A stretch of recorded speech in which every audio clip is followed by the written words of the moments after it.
Welcome to this recording of the December 12th, 2020 meeting of the NMRA-PCR Coast Division at 9 o'clock a.m.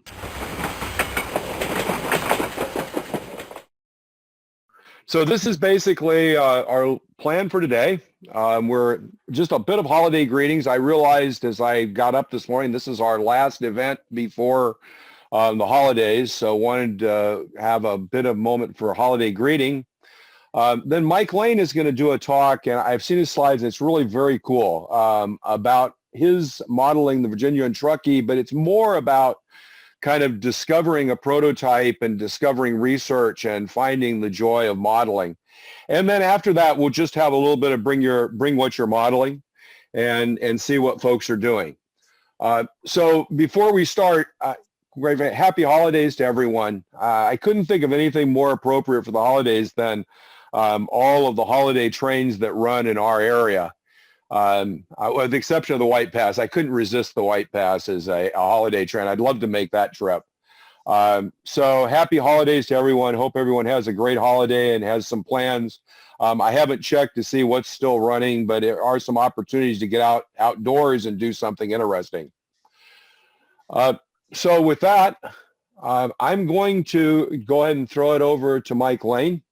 And we're going to go ahead and let Mike share his screen, and once he gets that going, then we'll start and have him talk to us a bit about his modeling passion. Okay, well, thanks for the invite here. I originally prepared this clinic to be given at the annual meeting of the Virginia and Truckee Historical Society in Carson City, Nevada. I've been attending historical conferences and historical symposiums on the V&T and Western Railroads since the 1980s. But now I had volunteered to take over the role as the moderator of the modeling section of the meet from Dave Conry. So the modeling section kicks off the annual society meeting, and it's really popular and well attended. Asking around for what to present, somebody finally said to me, well, how did you come to model the Virginia and Truckee Railroad? And that was a good question. I had to think about it. And then thinking about my past, I was thinking I've been working towards modeling this railroad my entire life. I just didn't realize it at the time. So a little background, I'm sure you guys have photo books like this. Mine's filled with pictures of me and my sister on all kinds of train engines. I grew up in Chicago area, so there were plenty of railroads to be seen. And I made the annual trip to Disneyland to visit relatives out here in San Jose every year. And I also attended the anniversary of the Locomotive division plant in LaGrange, Illinois. That was quite of a interesting visit as a kid. They had just constructed their 5,000th locomotive here, as you can see on this side of this building. It was also the 100th year anniversary of the Great Locomotive Chase, and that was a movie I'm sure a lot of us saw when we were kids. And they brought the general here. Here's a picture of me standing in front of the general with my sister. So I remember a childhood filled with wonderful trains and visiting every train we can find. My sister remembers being dragged to all these trains. So her experience may differ from mine. A little different than mine, but I had a great time. Can you hear me okay? Okay. All good. You're doing great. Okay. So just a couple more slides. One thing I had in my backyard when I was a kid was a little antique roller coaster my grandfather had bought me. I don't know if you can see this. You climbed up about 4 feet, got on this little wooden cart and rolled down. I got this from my grandfather, and it was quite a scandal at the time because I was the only grandchild that year that got a present. It may have had something to do with me being the only kid who, this guy, he was an old Polish guy. He from the old country, very old school. And for his birthday, we went to a Polish restaurant. And I was the only grandkid who was brave enough to try his favorite soup, which is called charnina, which is kind of a chicken dumpling soup seasoned with chicken blood. So I was the only kid who was brave enough to try that. And I was the only kid who got a Christmas present that year, this old roller coaster. So I guess I knew how to play the grandfather card at the time. I also remember taking my cat for a ride down this roller coaster. I thought, my recollection is the cat loved it. My mother told me that after the first time the cat went down the roller coaster, it went up on the roof for 2 days and wouldn't come down. So I guess I guess I remember that one a little differently too. So let's see. So I really owe my interest in Western railroading to my father. Here's a picture of my father. Loved Western railroads. He became interested in railroads in Chicago. He lived only a few blocks from the Milwaukee Road main line. And as a kid, used to climb up the embankment, watch the Hiawatha and steam era Hiawatha fly by at 90 miles an hour. And he was always willing to explore the West and railroading. And he's the one who taught me that Western railroading was really a magical subject. So I owe a lot to my dad. So I grew up strong in Chicago, developed an interest in astronomy and geology and paleontology, and won some science fairs. I ended up marrying my high school sweetheart. I've been married for 44 years. And I had, the future looked so bright, I had to wear shades, you know, it was like that. And then this happened.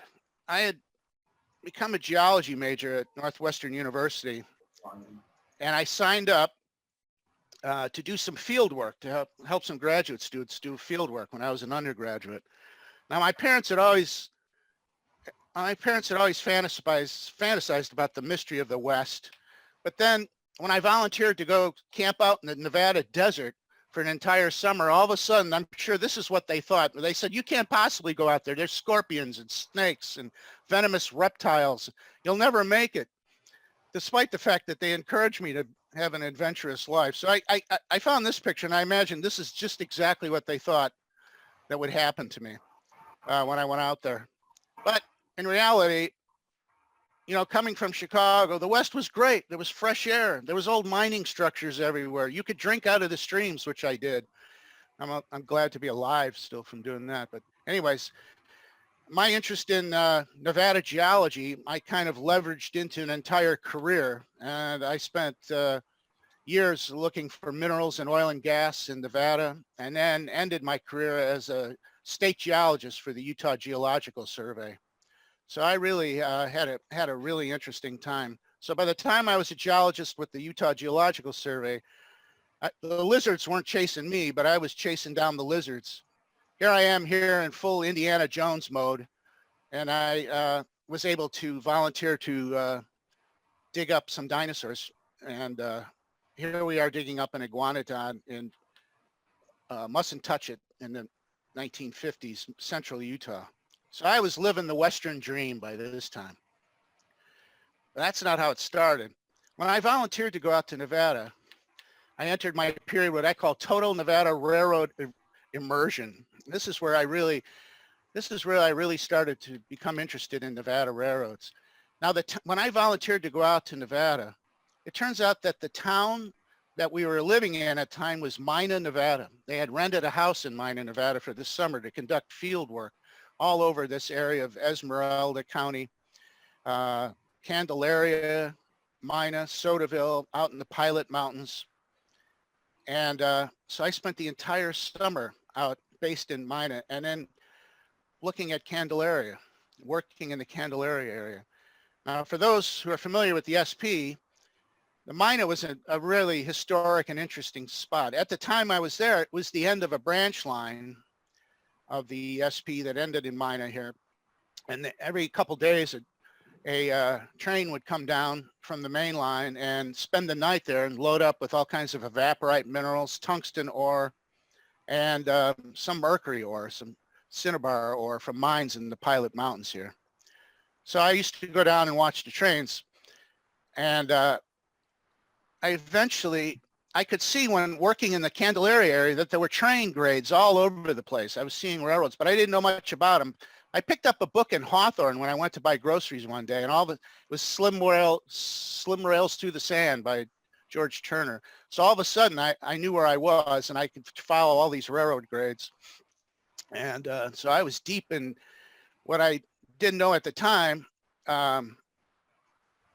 was that what I discovered was that it was part of the Carson and Colorado Railroad, which, you know, is like the child of the Virginian Truckee. So that was really my first contact with the V&T, was living in Mina and spending a whole summer working in this area out here.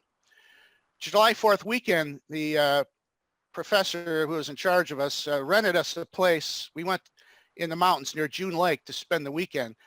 And we drove from Mina to June Lake, and we followed the grade. And they knew a couple of the guys knew I was interested in railroads. So we actually rode on part of the grade up through basalt and up through the summit. And if you're riding in a car with a bunch of geologists and you see a tunnel, we went through it. So we actually climbed through the summit tunnel of the old SP narrow gauge. So this was, the Carson in Colorado became the SP narrow gauge going down into Owens Valley here. And there's a tunnel at the summit. We actually managed to climb through it. Went on to Benton, stopped at Benton Hot Springs, went sitting in went skinny dipping, I should say, probably in the hot springs there like college kids do. We ended up later in the Bishop on the way back, and that was my first trip to Laws, where I saw SP narrow gauge number 9. So that was the first narrow gauge and first Western steam engine I had really seen. So that was my introduction to railroading in the Great West. And everywhere I went, let's see if we can get this to change. Everywhere I went, I carried a box of books. I started my collection of Nevada Railroad books. And you can see these are the actual books I took out in the field. But you can see they're totally worn from bouncing around in cars. I became really interested in the Silver Shortline by Ted Worm.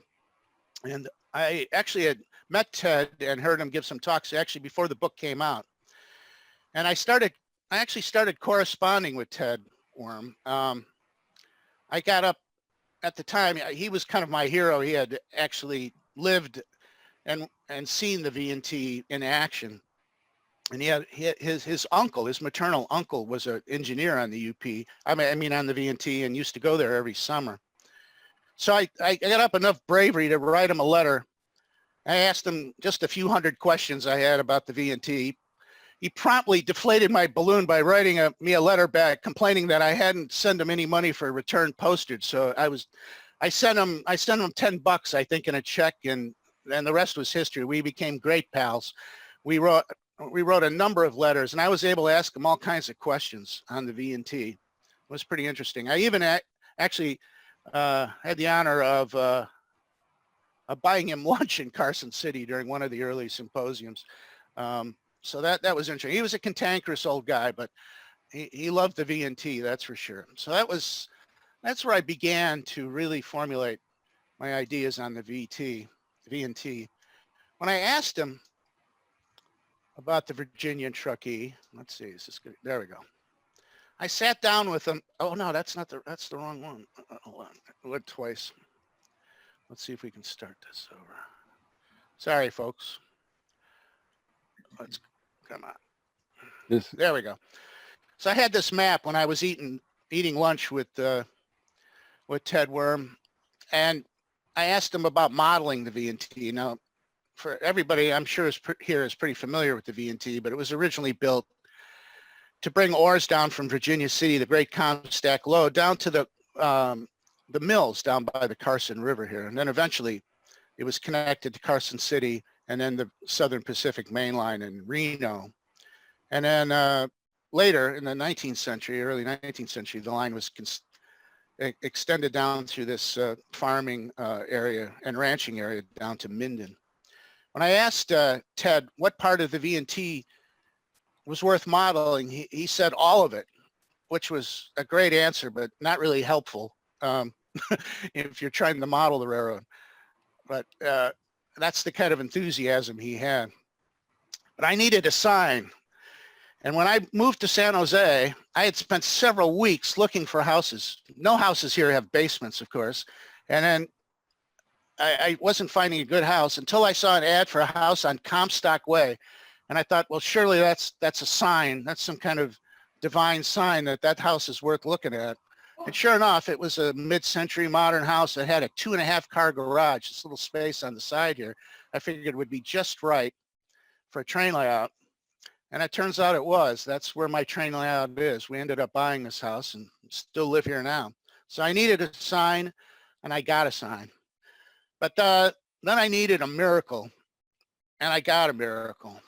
When I was in visiting Virginia City and Carson City in Reno one summer near my birthday. I walked into a hobby store in Reno, and this was on the shelf, V&T number 25. And this was in the early 90s, I believe. And it was really rare to find painted locomotives back then, for painted brass locomotives. So I thought this was a miracle. And then sure enough, my wife, you remember her from the earlier photo there, she ended up buying me this for my birthday. So this was really getting me on the road to modeling the V&T. So I reckon there's a couple of ways about going to do modeling. You can choose an era and then hope you can find the equipment, or you can use what you have and go from there. And that's kind of the way I chose. I had this. Now I tried to do some research here to figure out what I could do with this engine painted in this scheme. And that's how I went forward. Let's see.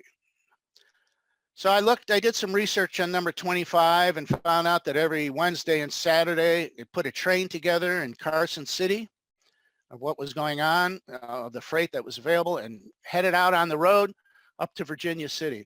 So that was really the key as to what I could do with this engine. Without any modifications at all, this engine was perfect for modeling the Virginian truckee in the 30s, and its weekly runs up to Virginia City. So that's the way I proceeded. So Virginia City, looking at what you could model on Virginia City, the line really enters here on the left, an American Flat going through some snow sheds, comes across American Flat, crosses the Crown Point Trestle, goes through the old mining town of Gold Hill, comes through the deep mining area here and enters Virginia City, going through some more mines, goes through a tunnel underneath St. Mary's of the Clouds, and enters the Virginian Truckee Yard here below the main part of Virginia City.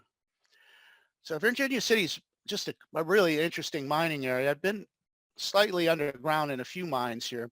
The original deposits of the Comstock lode were discovered up above the town, and it was dipping in towards Mount Davidson here, which is up to the top of the hill here. So it was actually extending to the northwest. The mine was dipping to the west. But then when they got deeper, the actual ore deposit curled around along a fault and actually ended up coming down through the town at about a 45-degree angle.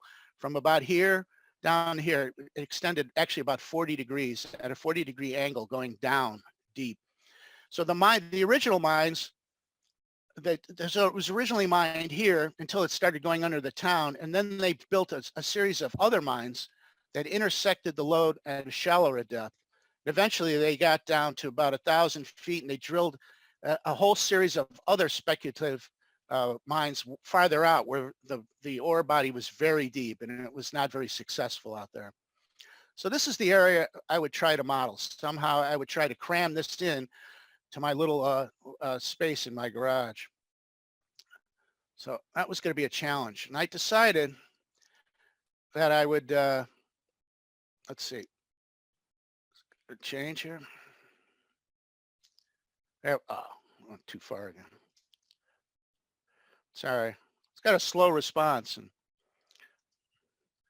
there we go. So I decided that the best thing I could do is gather up my favorite photographs of key areas from the Virginian Truckee and see what they presented themselves. The line appears out in American Flat by coming through some snow sheds here. And here you can see a fan ship. Here's a shot of the number 11 coming through the snow sheds. There was a water tank at Scales, at a place called Scales, a very typical Virginian Truckee square water tank. And then the famous Crown Point Trestle. No layout of the V&T in the Virginia City area would be complete without having some kind of model of the Crown Point Trestle. Then the line went through Gold Hill. It was a great depot. The line was actually serviced by Gold Hill. And this is a picture actually taken by Ted Worm, where he was on the last revenue freight train that went up to Virginia City to pull this boxcar out loaded with some sacks of ore. That's a picture he took. So the V&T ran through Gold Hill, and at that time there were some great old buildings. This old Gold Hill Hook and Ladder Company here, an old livery. This the Miners Union building here. And just to make it interesting, the railroad actually ran through these buildings here. So I thought, well, that's worthy of consideration here. Then, of course, there were still lots of mining structures in Virginia City, head frames, tramways. And the railroad, as it entered Virginia City, also crossed under some interesting trestles where ore was brought out from the mine shafts into some loading bins that were covered, I think probably to protect them from freezing and snow. So that was an interesting and unique part of Virginia City. And then it entered the Virginia City Yard proper, coming through a shallow tunnel into the Virginia City Yard and depot and freight depot, which is still there. And you can see that the yard is actually below Virginia City. It's an interesting perspective. And I thought that would be an interesting thing to try to model. So there was no time to waste. I was building this layout just about the time the NMRA 2000 convention in San Jose was announced.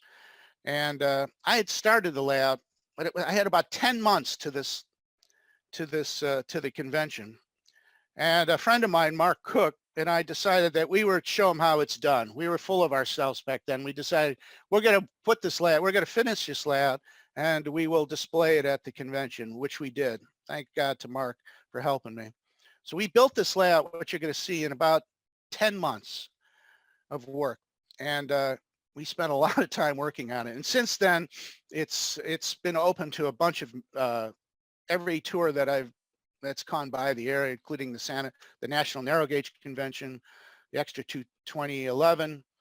And now every time it's out, I put this sign out in front. It's starting to look like a Roman legion standard with all the battles that it's won coming through the ages here. So first, and I'm going to show you what kind of we accomplished here in a couple months. Let's see. There we go. Let's see if it's going to cross here. That doesn't seem. Let's try it again. There it goes. All right. No, that's the wrong one. Damn. Okay. So here's the photo that I chose to model. And these were going to be my guidelines. And here's a photo from my model here. Here shows number coming. Here's the layout, the train entering the layout room from the garage. The snow shed at American Flat. Here's what it looks like on the outside. Here's my representation of the train coming out.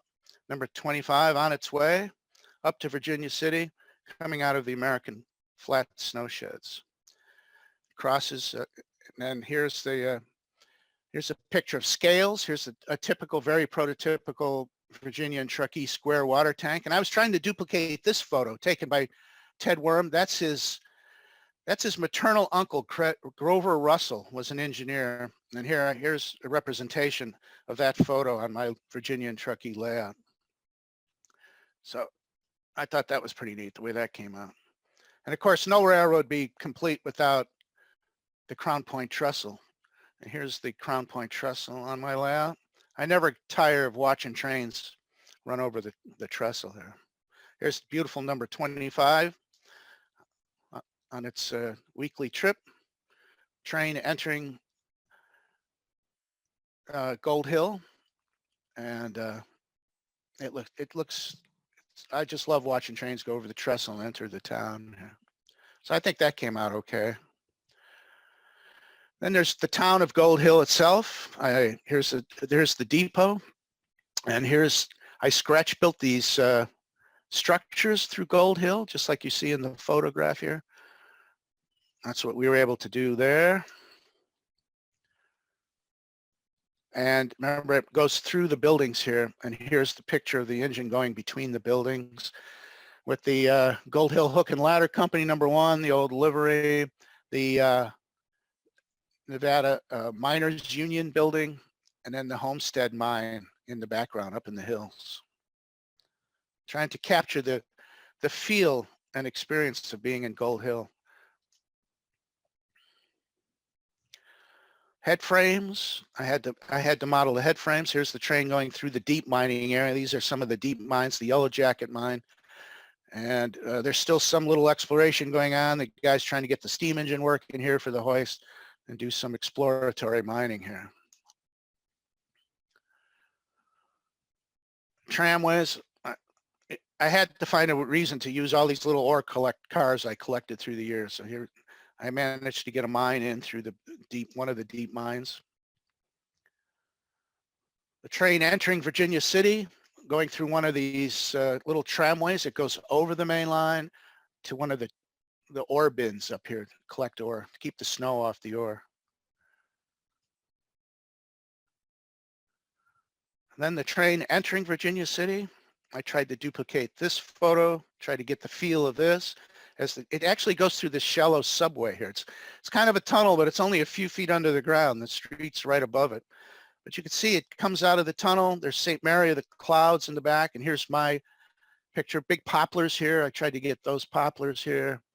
Here's the St. Mary of the Clouds. And here's the train, number 25, emerging from the tunnel into the main V&T yard. And here we go. There's the train coming through the tunnel, through the depot here, and you can see Virginia City in the background here up high. I'll talk more about that in a minute here. And here we go. So then when the train enters the yard, it takes some time to do some switching in the yard. Now you can get a grasp of how I tried to model Virginia City here. Here you can see it up on the hill, the yard down below, freight depot, and switching cars around. There still was some freight. Now, the Comstock was going through quite a change in mining, from underground mining to open pit mining in the mid to late 30s. And it changed to open pit mining caused kind of the last little rush of traffic up to Virginia City as the mining switched. Most of the traffic and freight traffic up in Virginia City at the time was due to lumber. There was a lot of lumber being used to offset to fill up the mines and keep the mines open, because the Comstock lode was quite a thick deposit, 20 to 40 feet thick. So it all had to be shored up with lumber. And even late in the game, they were still maintaining the mines. Gasoline was a regular shipment, and less than carload freight, and carload freight coming to the freight depot. So there still was some residual switching left that could be modeled on the line. And I tried to incorporate all that. The yard itself, if you were hung out in the yard for a day, you could savor the city and maybe catch one of the rare appearances of the McKean car, which actually didn't travel up there too much, but there is an account of it traveling once or twice up to Virginia City. But I think it had a long overhang and took off the corner of a building in Gold Hill or something like that. That's the rumor I heard. I don't know if it's true, but it's a good story. So here's what the layout room actually looks like. It's when people see it after they've seen the photograph, they're sometimes surprised how small it is. It's only 7 feet by about 14 feet wide. So it's actually, no, it's not 7 feet. It's 5 feet by 14 feet wide. It's only 5 feet wide here. The line enters the layout room here on the left, comes through the snow sheds at American Flat. Here's the Scales Depot, crosses the Gold Hill Trestle, the Crown Point Trestle, sorry, into the town of Gold Hill, which I modeled here. Here's some of the deep mines in the divide area here. I call this area the divide. There's St. Mary of the Clouds. Then the train comes and enters the yard proper here. Looking from the yard the other way, you can see the track comes out here into the yard, into a highly condensed version of the V&T yard at Virginia City. And underneath and up above is my representation of Virginia City. And I'll talk a little bit more about trying to capture the feel of a city this size on a small layout like this. For modeling purposes, the tracks continue around this bend, duck under the trestle here, and then actually go underneath the town over here. And then switching up to the north, it comes out here. There's a crossover here allowing engines to be turned, but the main track goes out along the back wall here and out of the building into a fiddle yard that's actually on a shelf in the garage before it returns around. So it's really restricted to the operations from American Flat up to Virginia City. But remember, I only had 9 months to build this in limited space, and I really wanted to capture the feel of Virginia City. And that's how I did it. It's quite crammed in there, but it's built scene by scene. Here's a good perspective of the Virginia City yard. And it was quite empty at the time, so it's hard to, it takes some restraint to not fill it with models. It still needs to have that kind of empty, open feel. And Virginia City itself in the 30s was almost a ghost town. There was very little activity. It was the commercial area like it is now. It was just an abandoned old mining town. But you can see, I think I captured the look of the field. Most people who see the layout instantly know and think that it looks like Virginia City, and that's no accident.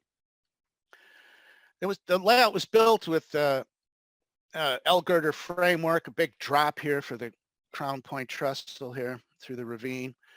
The scenery was carved by my friend out of styrofoam. My friend Mark Cook actually took the time to carve all this styrofoam and shape it, and then we painted it. And then I had collected buckets full of actual gravel from the Virginia City area and different expeditions I took to go there. And we collected samples from the tailings and rock outcrops, and then sifted it with highly expensive geological sifting equipment I had access to, and got different sizes. I'm sure it's giving off radon. It's full of lead and arsenic. I think the whole layout's probably a toxic waste site, because all this stuff came from the mines in Virginia City. But I think the overall look is pretty good. It has a really deep fascia here, which I thought I wanted to make this fascia. And it's painted with this color, Palomino tan. And everything on the layout is kind of washed with this tan to give it kind of a Western dusty look to it. And so that was no accident either. Everything's kind of muted and tamed by washing it with this overall wash here. Another view of number 25 leaving Gold Hill. Let's see. So almost all the structures here were scratch built. The Gold Hill Depot was modeled, scratch built from plans from the Narrow Gauge and Shortline Gazette. To save time, the roof was just big sheets of balsa wood sanded together at the corners. Remember, I was in a hurry to do this, so there was some expedience, and it's held up really well. So that's just plywood sheets sanded to fit. I always had trouble figuring out the angles of these corners. And the town, all these structures in Gold Hill that were pretty much scratch built from photos. I would purchase the doors and then scale the buildings from the doors and windows, work backwards from there. Here is the Miners Union Hall, and then the Homestead mine up on the hill here. And actually, this is just a few inches away. This is built in N scale, the mine up here. So it's actually quite a bit smaller than the HO stuff, but from the photographs, it gives it an interesting perspective, makes it look a little farther away. And I'm hoping that works. It works good in the photos and when you're there looking at it. The train and the divide area. I tried to capture, the divide area allows you to kind of see a street of what Virginia City looked like. And you can see it was pretty empty and abandoned at the time. Here's Bob coming home from his first drink in the morning from one of the local bars. And here's a woman, I have stories for all the people on the layout. This woman's waiting for her divorce in Reno, rented a cab to take her up to Virginia City. She's doing some early sightseeing, look at some of the abandoned stores. Here's the Hotel Mark Twain here in the streets. And here's the train running and crossing underneath the divide before it enters Virginia City. Okay. Let's go. So one of the big influences, one of the things I was reading while I was building this layout was this book, The Big Bonanza, by Dan DeQuille. I don't know if you're familiar with that, but that was the pen name of a gentleman named William Wright, who was the editor of the Territorial Enterprise, the newspaper in Virginia City. And he was Mark Twain's boss when Mark Twain worked in Virginia City. It had always been rumored that Mark Twain was one of the ghostwriters in this book. And when you read it, you can believe it because it's just full of great and humorous tales. So this book was a big influence on me on trying to capture the feel of a Western town and what it would be like to live there. Sure enough, it's the Big Bonanza, an authentic account of the discovery, history, and working of the world-renowned Comstock lode of Nevada, including the frequent condition of various mines situated therein, sketches of the most prominent men interested in them, incidents and adventures collected with the mining, the Indians, the country, amusing stories, experiences, anecdote, etc., and a full exposition of the production of full silver. This is a great book to read. Another thing that captivated me, it has a wonderful set of woodblock paintings that are woodblock carvings and prints that are just really detailed and wonderful. Spent a lot of time looking at them. And let's see, it's gonna go. And you meet all kinds of characters: Kit Carson, Sarah Winnemucca, and Comstock himself, and the most unlikely story of the discovery of the lode. Apparently, the Grosch brothers actually discovered the Comstock lode up above the city, up here, and identified the silver sand, the black sand. Comstock appeared one day, claimed that he had the water rights and had discovered this previously. He came down every day bothering the Grosch brothers, claiming they were claim jumping. And to shut him up, they gave him an interest in the claim just to get rid of him. And apparently it worked. And Comstock's name actually got applied to the Comstock lode, the famous silver deposit. But he actually did almost none of the work himself. But so he just kind of leached onto the whole story. And I spent a lot of time looking at these wonderful blocks, the road up through Devil's Gate, Silver City, the old pictures of Virginia City itself, the mining structures, and the railroad coming into Virginia City, going through the trestles, where ore was brought out to the mountain and dumped on the other side of the tracks here. Gives you kind of a perspective. I really like this. And by the time you finish reading this book, you really feel like you're there. I even used some of the wood blocks as a basis for kit bassing structures on the lab. This is the H. Donnelly, the foreman of the Belcher mine residence, and I incorporated kind of an interpretation of that sketch into building this building. Yeah. So by the time you're done reading this book, you feel like you're one of the guys sitting on the porch in Virginia City. Here's the boys sitting back and relaxing. 2 bird cages here with canaries singing, a little light up here. So I really felt like I was one of the boys after reading this book. Highly recommended. Then, of course, when you go to Virginia City, I had the pleasure of being able to go there and do research and trying to model the town itself. And I remember one of my early visits, I saw this sagebrush and silver, and I at first I thought it was just going to be a worthless a guide to Virginia City, but it's actually anything but that. It's really smartly written and a great historical guide to the buildings and architecture of Salt Lake. And I didn't realize it at the time, of Virginia City. It's the best, turned out to be the best $1.95 I think I ever spent on a book. It's just full of old photographs, many of which I hadn't seen.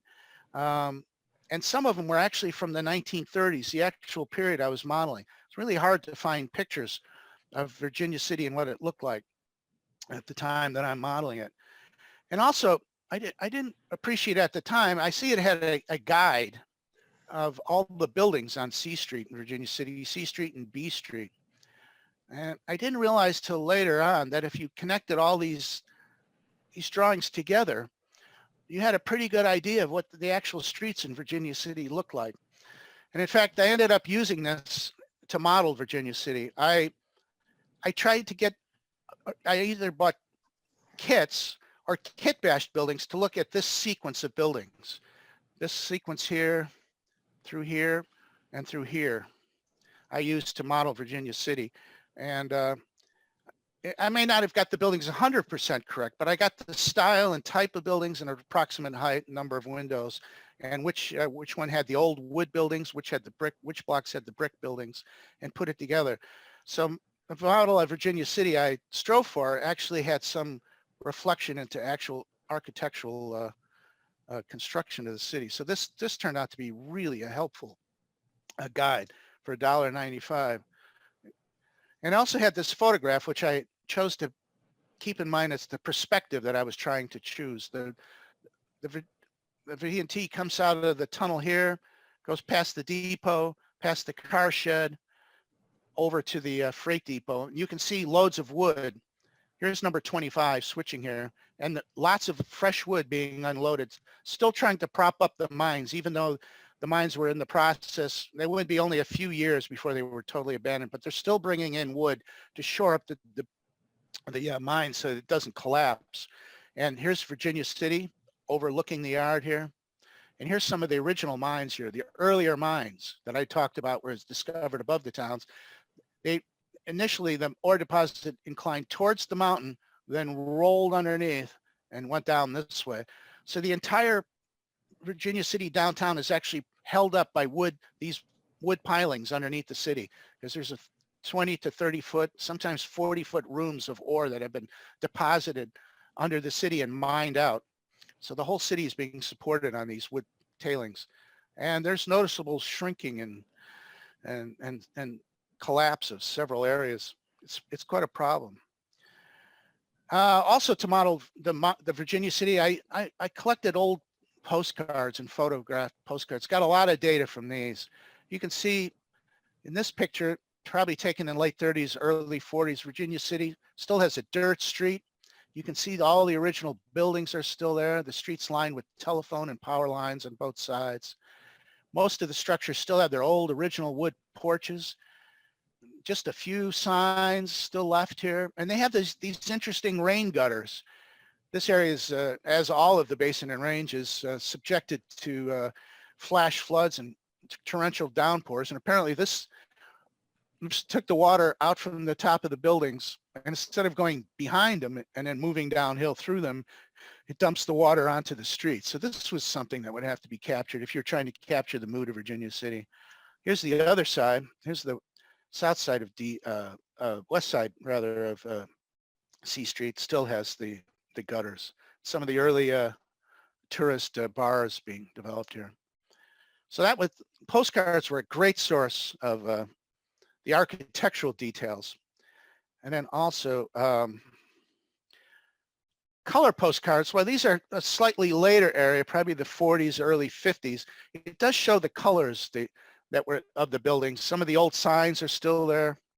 And you can see the limited palette of colors, reds, some whites, everything kind of washed over and kind of yellow. I kind of interpret this as being washed over, kind of aged yellow here. But I got a lot of color information from these old postcards.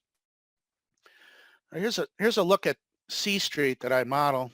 The old dirt street, telephone and power lines lining both sides of the street. The old brick buildings, the sequence of which I got from those architectural cross sections, hand lettered buildings here, and of course the really unique rain gutters coming across. All this adds to kind of giving the feel of Virginia City on the layout. And also, you have to keep in mind, you have to keep the streets free of details, because it was pretty empty at the time. Here you can see the upper part of C Street here, part of B Street, and here's the lower part down here. Here's the old wood buildings and the sequence that I got from that cross section, and part of B Street up ahead. Most of the buildings are kit bashed, some are scratch built structures, some are commercial kits. I changed the angle on some of the corners of the buildings to give kind of so that the perspective from viewing the layout, viewing the city from the layout, you could look up the streets. There's a kink in the street here, and that's so that when you're standing in the layout, you can look up the street here. This building here, for example, I saw in a photograph, and it looked like just to be made out of the local stones and gravel in the area and cemented together. So that was kit bashed. That was kit bashed, and these buildings were kit bashed from commercial kits, added porches. This one was fused together. This one I added another story, but it all worked out to give kind of the feel of the Virginia City architectural style and look that I was going for at the time. Here you can see what it looked like to look up the little kink in the street. Allows you from the layout to look up the street here. Makes it look like a lot bigger city. I think there's 55 buildings on the layout, and I've seen Chicago modeled with less buildings. So this was quite an effort to kind of maintain this look. it was the largest city between Denver and San Francisco for a while. And that's why when you go there today, it still has quite a lively main street here. And you can see a lot of these old Victorian era structures here. They're just beautiful. A lot of them are commercialized now, but you can definitely get an idea that this was once a big place. Here's the lower end of the north end of C Street here. I added a little license here by putting in one of the more modern mills at the end next to one of the old mills. Here you can see the upper part of B Street I model. And we've got some donkeys here drinking some water. And here, over here on the right, you can just see the tracks of the line here entering this almost hidden tunnel here where the track goes underneath the town. So I can have some continuous running if I want, which is nice if you have visitors. Here's again the city. Now I built this module. Remember, I built this module in about 3 or 4 months of work. And the whole thing comes out. It actually comes out along these arrows here. This whole thing lifts out. It was built externally and then dropped in. And even the scenery here, even the gravel here collected from Virginia City area was added. And this fence here kind of hides the suture line. So I brought this out in case equipment underneath ever got caught under the tunnel, or I wanted to maintain the structure. But since 2000, this thing has never come out. I do manage to lean over and dust it or vacuum it, but it's been in place. But here you get a good grasp of what Virginia City, trying to capture the spirit and look of Virginia City on my layout. Okay, so it was quite a job. And of course, the saddest photo to replicate on my layout was the last train to leave Comstock. Here's a photograph of the last commercial train in 1938, revenue train to leave. Although there's still a boxcar here, I noticed. They must have come and picked that up sometime. And here's my model of the Virginian Truckee, last engine to Virginia City, number 25, getting ready to leave. Sad day, sad time. And then that's the end, the last train to leave. And that's my talk as it stands. There we go. Okay. Very nice. Mike, that was excellent. Thank you. Excellent. Okay. Beautiful. That's some fantastic modeling. Really great.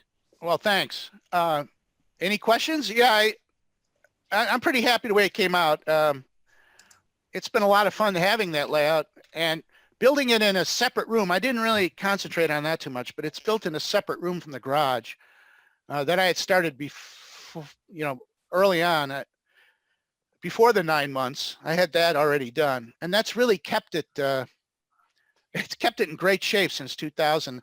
I even left to go to Utah for a project that was supposed to take 2 years, and I ended up being there for 8.5 years with a special project with the Geologic Survey. So that whole time it was kind of mothballed, and it kept it in really good shape. So even though it's 20 years old, it's having a separate room in the garage there really has helped me maintain it, and it's still operational. I hope to have it open for the convention coming up. I'm not signed up yet, but I'd certainly be willing to have it open. Yeah, that was really my question, Mike, was, you're planning to have it open next year so we can all come.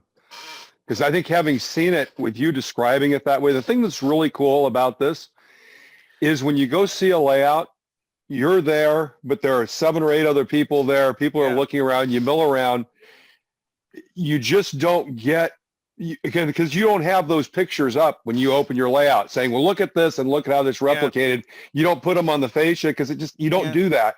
Getting this first and then going and seeing it, I can guarantee for everyone here, when you go see the layout, your view of it and thought process can be profoundly different than it would have been if you hadn't seen this video. That's a good point.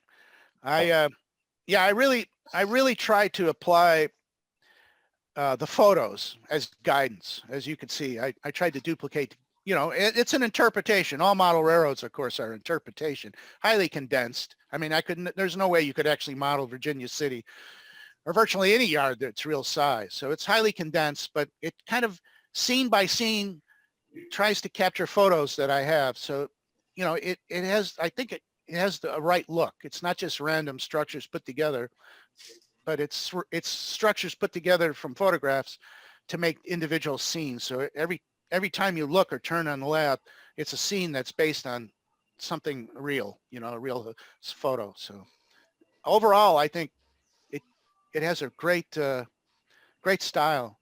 I had a chance encounter with a gentleman from the Smithsonian Institution who paints backdrops and buildings for models there. And he was the guy that I just by chance I had a half-hour discussion with him once, and he was the guy that told me about muting the colors, using a really limited spectrum of colors. Look at the photographs, he said. Look how when you stand back and look at the photographs, the photos are taken of the city from hundreds of feet away. And there's really a muted, a limited palette of colors that are used. And then everything's kind of washed over. There's no blacks, there's no whites. And he also gave me the idea of washing a uniform color over everything. And that's the Palomino tan I used to cover everything, which blends it all together. Nothing stands out. It all blends together. It looks like a dusty old mining town. So any other questions or anything?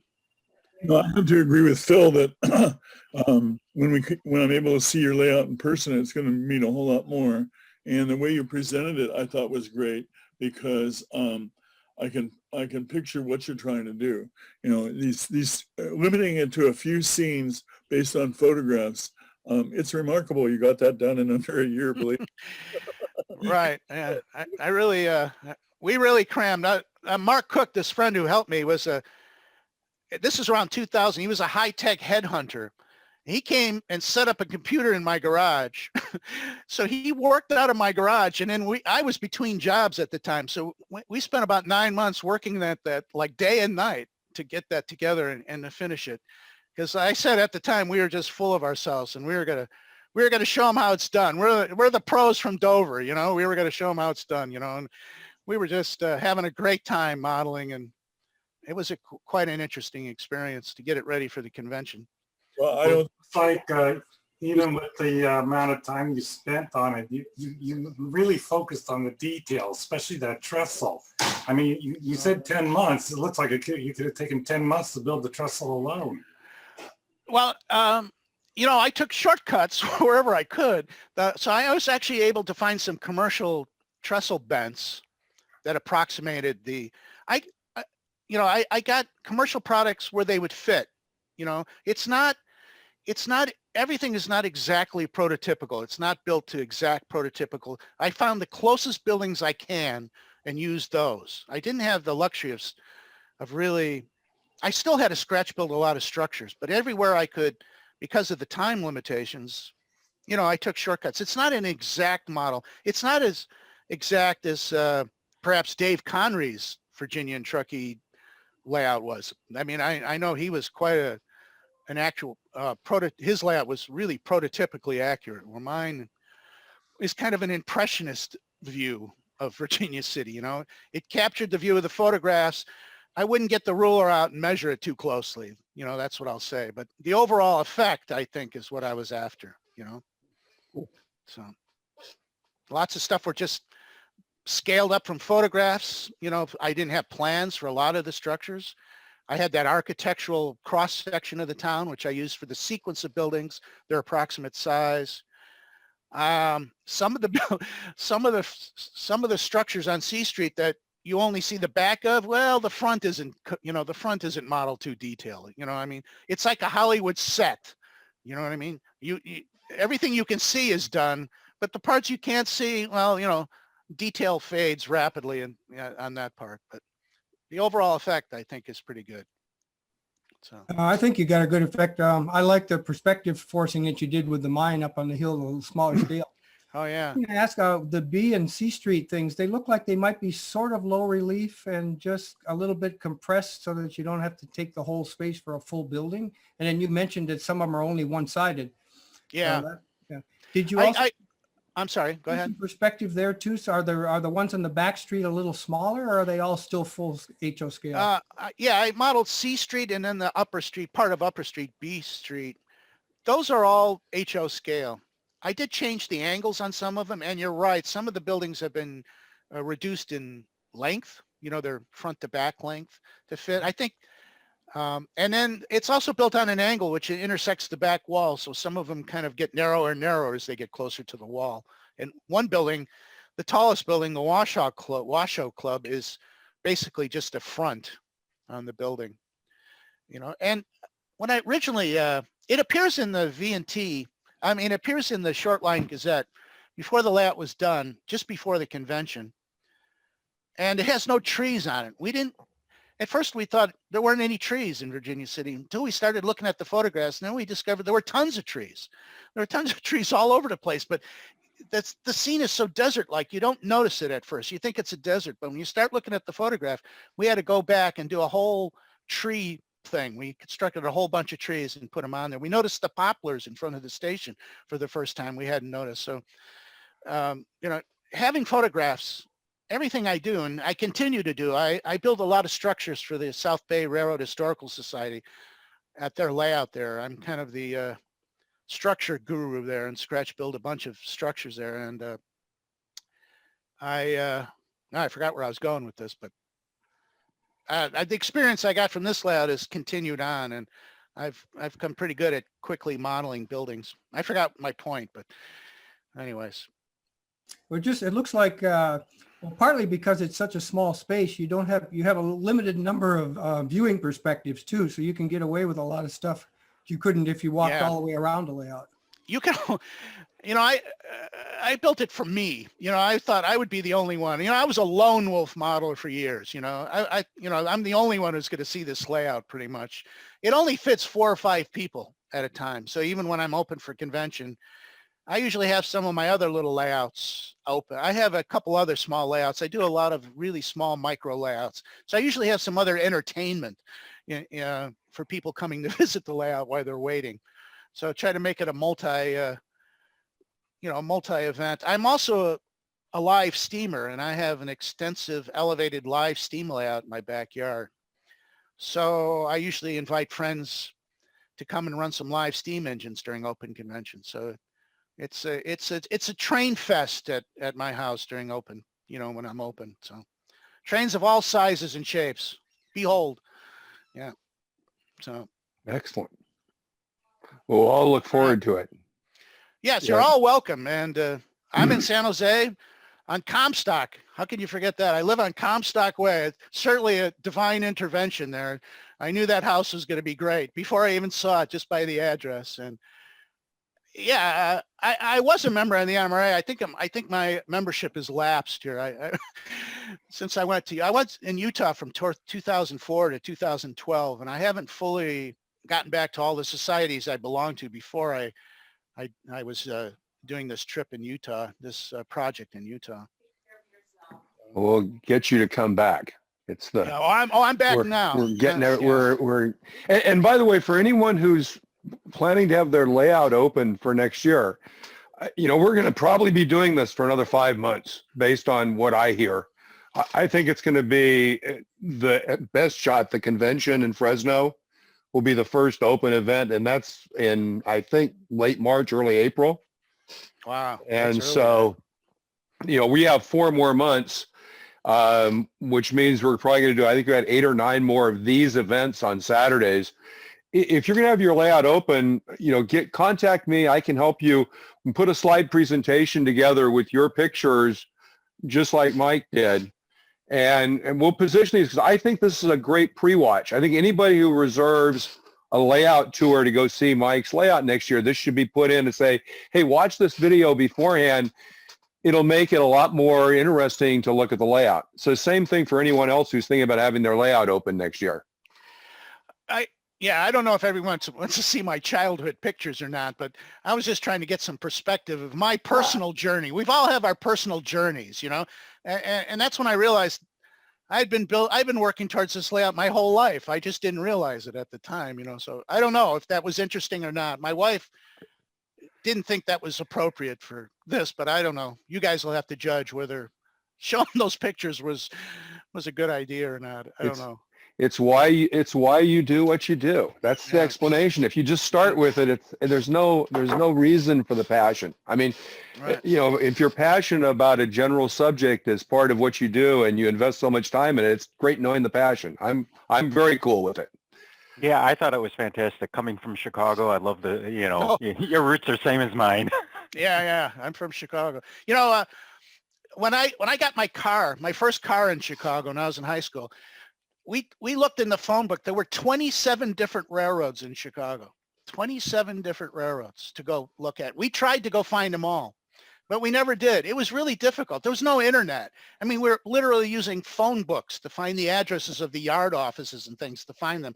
I didn't have a good map of the railroads or anything. You know, it was really difficult to do that stuff. But Chicago was a hell of a town to be a rail fan in, and my father was a rail fan, and he was a real Chicago guy. He could talk his way into anything. He knew the talk.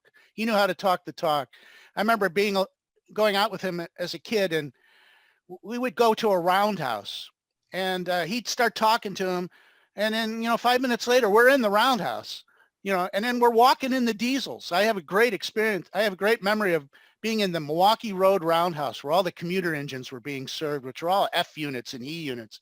And of course, I'm a little kid, like 5 or 6, and what does a little kid have to do? I have to go to the bathroom. I had to go to the bathroom, of course. And the guy says, "Oh yeah, okay, no time." So we're actually in an E unit, and he takes me into the nose of the E unit where there's a bathroom. And I remember peeing, in this nose of this E unit. It's one of my best memories as a kid. I mean, what as a kid, kids got to pee all the time. And I remember peeing in this E unit, and I never forgot that. I barely remember anything else from the trip, but I remember that part, Anyway, so it was a great place to grow up. And my dad being a rail fan, he talked us in to all kinds of things that weren't open. Caboose rides. We used to get caboose rides on local freights and stuff. I don't know how he did it, but, it was a different world back then in the early 60s, early to mid 60s. So Chicago was great. Yeah, it was a great place to grow up. Lots of trains. More trains than you can shake a stick at, as they say. So Cool. anyways, yeah. Well, thank you again. We all appreciate it. And I'm going to take a hand.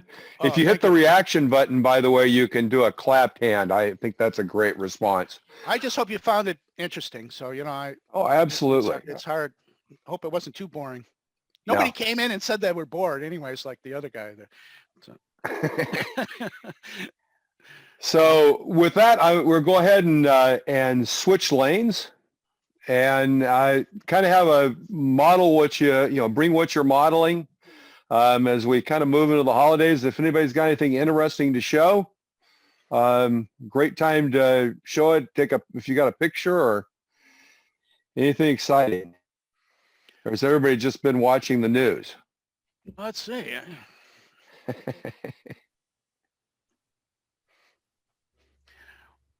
I have something to show. Let's see. Cool. I've been building a couple micro layouts, all layouts smaller than 2x4, most of them in HON 30, HO using 9mm end scale track. And my wife and I are big bird watchers, and we go out to Alviso all the time and all kinds of bird watching in the marshes around the bay. And it didn't take me long to look into the history of salt railroading in the area, of salt mining, I should say, and the little railroads that ran by. So right next to me here, I can't show it to you, but I have a small little micro layout that I call the Alviso Saltworks. It's kind of a fictitious salt railroad based on photographs. And I just finished this little locomotive here. See that little Baldwin tank engine? It's so small. It runs really well. You can kind of see the size of it. This is for my Alviso Saltworks right there, number 3.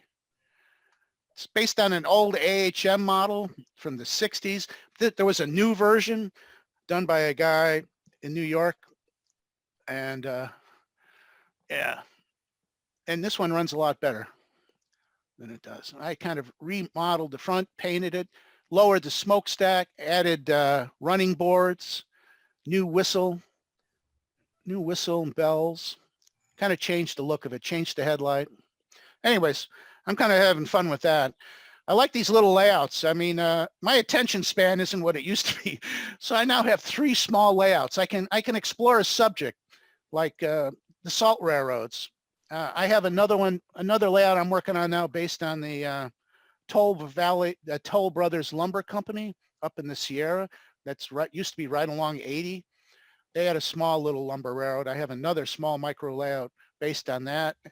And I have another micro layout based on Austrian narrow gauge that I'm working on.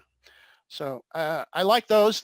I can work on them for a couple months and then move on to something else and go back later. So I now have 3 small micro layouts in addition to my other layout. That's another thing I'm into. Cool. Okay. Yeah. That's my latest project. Anyone else got something interesting then? Here, Phil, yes, sir. I've been working on rebuilding broken Heartland Locomotive Works locos. And I just recently found out in the last 24 hours that I guess before they were Heartland Locomotive Works, they were Kalamazoo Toy Train Company out of Kalamazoo, Michigan. And they just closed down during the pandemic, Yeah. you know. And so I wanted to ask people if they knew anything about that. That was a conclusion I came to based on the fact that I did a search on eBay under Kalamazoo after I found out about it yesterday. And I go, my God, there's all these, they're the same models. They're just they're at least 20 years old because Heartland just celebrated their 20th anniversary and then they closed down during the pandemic. So since this is all new to me and you know, I do G gauge, narrow gauge, I just wondered if anybody knew anything about the history of that. So, but if they I don't, have some of the cars, but I don't know much about the history. I Yeah. think they were actually, I don't know about Heartland, but Kalamazoo, I actually think they were made and produced in the United States. they all are, you know, and the guy named Phil of all names, Phil, is does spare parts. So I've been able to get spare parts from him, even though Heartland Locomotive Works closes down. If you go to their website, you can reach Phil on Tuesdays and Thursdays. And so I've been fixing broken ones. They're a lot cheaper than buying new ones. Yeah, they are pretty expensive. I have a bunch of cars I use for my live steam G-scale. I made some lumber cars out of their flat cars. They're really inexpensive, easy to detail. And they're built for outdoors, UV plastic. Yeah, exactly. Yeah. All right. Well, I just wanted to bring that up because to me it was news. I'd gone to a lot of train shows and seen Kalamazoo, and I never paid any attention to it. You know, I knew about Heartland Locomotive Works, but now I realize, oh, they made the original models and probably sold their molds to the guys in Iowa or wherever the hell Heartland is. It's somewhere in the big Midwest. You know, so Yeah. yeah. Just wanted to bring that up. I'm not going to show any pictures. They're all if I make some pictures, then I'll show them at a future time. But I agree with you, Phil. This is a great idea for every layout that could be open during the national convention, because by then we might have enough shots that it'll actually come off. I'm really sad that our Fresno thing's in April because Paul Ingraham and I have talked about this. I'm not sure we're going to reach a critical mass of shots by then. Yeah. But we'll see. We I'll can have to all say, hope. Oh, the good news again for the convention. We had on the last, we had a discussion about it a couple of 3 weeks ago. February 20th, they're going to look at basically the registration they have and the situation. And by then we're going to have an idea because the first round of vaccines have all going to gone out by February 20th. I mean, the first 50 million people that are going to get the double shot of the first vaccine, they're probably going to have all been distributed. And that's almost what, 2.5 months from now, 2 months plus a week. So that's, 60 days. So I think then we'll know what the next round is going to look like. Plus, I think we'll know a lot about it. So I'm pretty comfortable they can make a good decision then. Cool. So I'll go ahead and share something if no one else has anything. So I've been working on using the 3D printer to print. So this is kind of my final version of printing a building, complete building. I actually have one final version of this front set of roofs, but essentially the roof has been printed in a set of pieces, and they're just clipped together here with clips. But all the walls are just pinned together with their pins. And now I'm starting to figure out how to finish everything. And I'm actually finding I can do some very interesting wood grain on the side of the castings that was down on the bed. And that's actually the inside of all the walls and one side of all the trusses. So this is an O-scale building. It's 20 inches long by 8 inches wide. It basically was taking a building that I was going to do in plexiglass and doing it as a completely 3D printed framed building. So anyway, that's what I've been working on the past few weeks.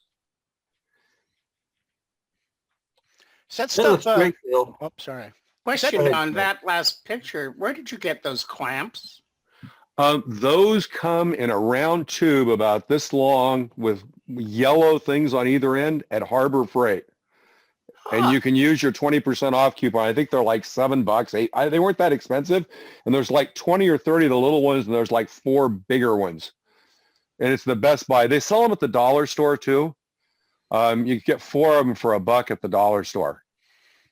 Okay.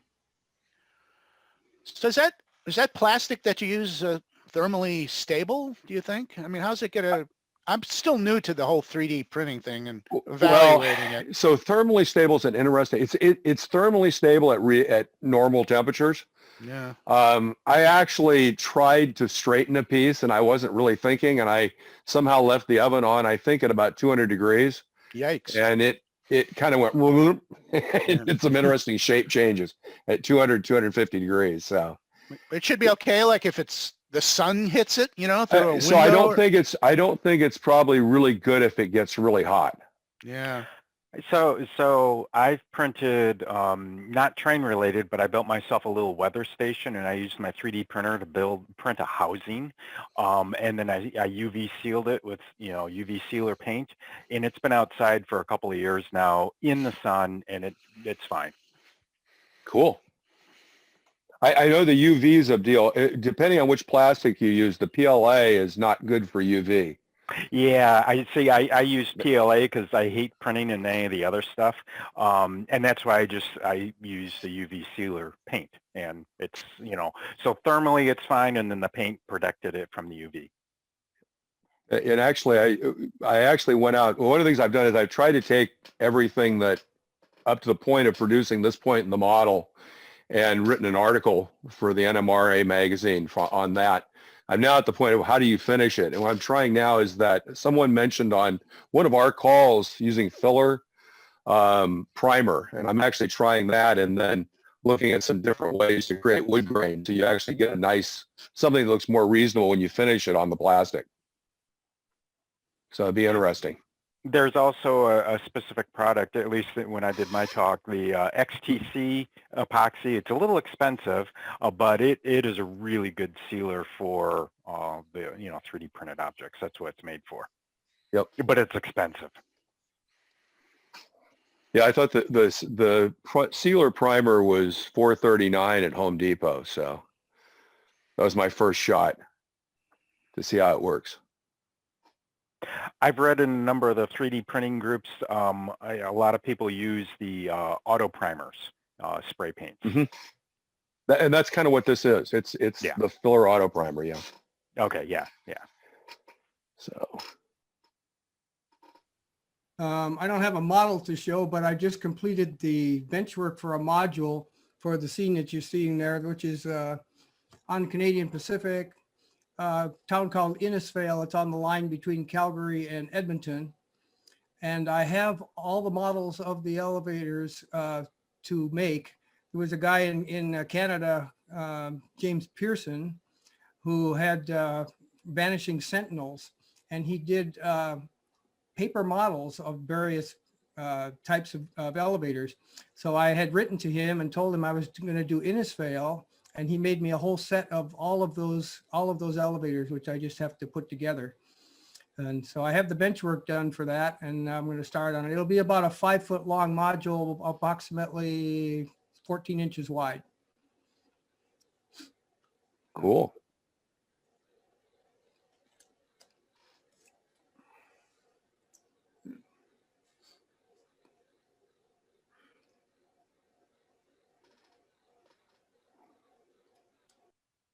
Let anybody else jump in. If anybody has anything, always easy. Well, if not, I think we'll probably wrap up then. So we basically agreed last week we were going to shift the schedule. So the 2-week schedule puts us on the 26th of December. And Earl and I were, so Earl's going to do a session. I'm going to advertise that now. Earl's going to do a session. He's been working on his jig that they used when Frank did his thing to do kind of a live video session on weathering and some of the things he did on the building that he showed us before, and then actually do a kind of a mini weathering clinic. I think we're going to have another presentation as well during that session. Earl said maybe the 26th wasn't a good idea. My thought process is it's probably quite fine because I think we're all going to have such limited Christmases this year. We're going to be home, and the Saturday after is probably reasonable. I don't think there's a lot of people doing big trips. So unless anyone has a big disagreement with that, we'll shoot for the 26th. And I'm really excited. Earl did some demos of what he's going to do, and it's going to be absolutely great. So we'll plan on seeing everyone there. And yes, Steve. Yeah, I just wanted to say to everyone, I hope you have a good Christmas if you celebrate Christmas. And I think having it the day after Christmas is great because Paul and I were talking about this yesterday or the day before. They were all going, it's been 9 months. I missed our coast meet last Sunday. I realized it was last Sunday because it came up on my calendar. And, so 9 months feels more like 15 months to most of us in terms of the shutdown. So I want to thank you, Phil, for the Christmas present you've given us all of hosting these things, which I think is helping keep most of us saner than we would be otherwise, because we've got contact with each other, people who share our passion, like Michael Laine's presentation today and all the other presentations of which I haven't even seen them all. So I just want to thank everybody, and hopefully next December, for sure, we'll get together at a coast meet again, hopefully even before then, but we'll see, time will tell. Absolutely. Absolutely. And thanks again to everyone for participating. And of course, everyone have a very, very, very Merry Christmas. And as a final reminder, if you haven't registered, just do a basic registration for the PCR convention in Fresno.